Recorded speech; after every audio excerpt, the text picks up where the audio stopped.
మన పెంపకాల్లో పెరిగిన నా మనవరాలు, మీ మనవడు, భర్త, కొడుకు కాదు చెప్పాల్సింది. పరా ఇంటి నుంచి మనింటికొచ్చిన వాళ్ళు మన గురించి చెప్పాలి.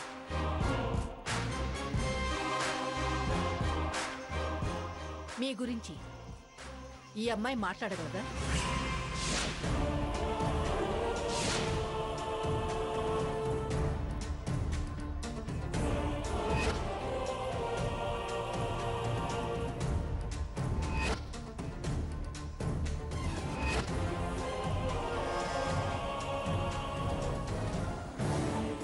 ఇది కావాలనే సీతని మాట్లాడమంటుంది.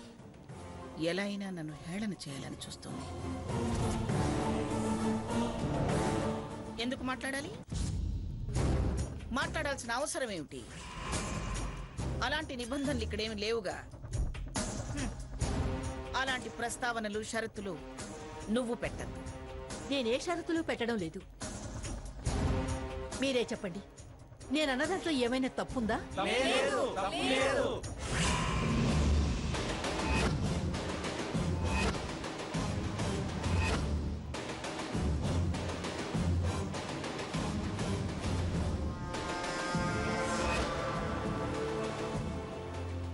మాట్లాడడం వల్ల మనకే మంచిది. పబ్లిక్లో మన గౌరవం పెరుగుతుంది.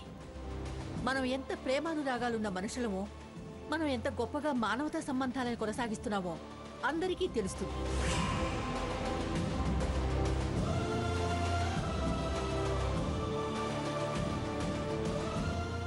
అక్కడ కూర్చొని భార్యకు జరుగుతున్న సన్మానాన్ని చూసి ఆనందించాలన్న కోరికలో ఎంత నిజాయితీ ఉందో కూడా తెలుస్తుంది కదా. గెలవలేక మడత పేచీలు పెట్టాలని చూడద్దు. అలాంటివేమైనా ఉంటే నిర్వాహకులు చెప్తారు. నువ్వెందుకో అనవసరమైన లేవదీస్తావు.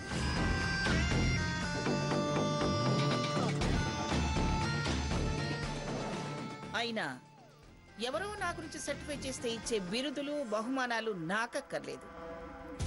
నువ్వే తీసుకో ఆ అవార్డు. పబ్లిక్కి తెలియాలి. నేనే పరాయవాడని మాట్లాడమనలేదే, మీ మనవడి భార్యనేగా మాట్లాడమంది.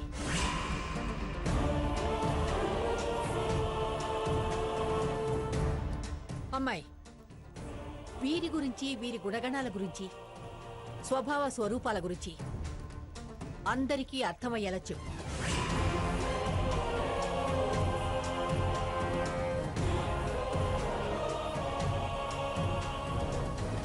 బహుమతుల కోసమో బిరుదులు దక్కించుకోవాలనో కాదు,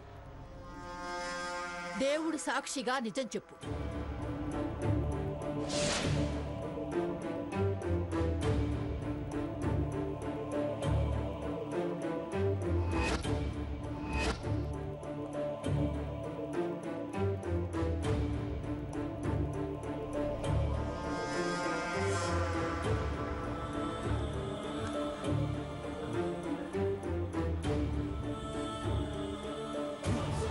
దీనికి మాట్లాడే అవకాశం ఇచ్చింది, ఇక రెచ్చిపోతుంది. విలవని పేరంటానికి రావటం గాక మైక్ అందుకుంది. నా మీద కసంతా వెళ్ళకక్కుతుంది. అసలు రాకపోతే ఏదో ఒకటి చెప్పి దీని నోరు ముయించేదాన్ని. మేమొచ్చాము అని లేచింది. మరొకసారి మీ అందరికీ నమస్కారం.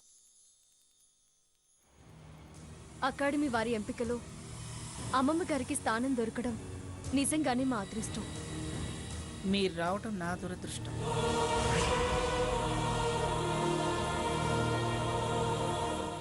అమ్మమ్మ గారికి, తాతయ్య గారికి మధ్య స్పర్ధలున్నాయి.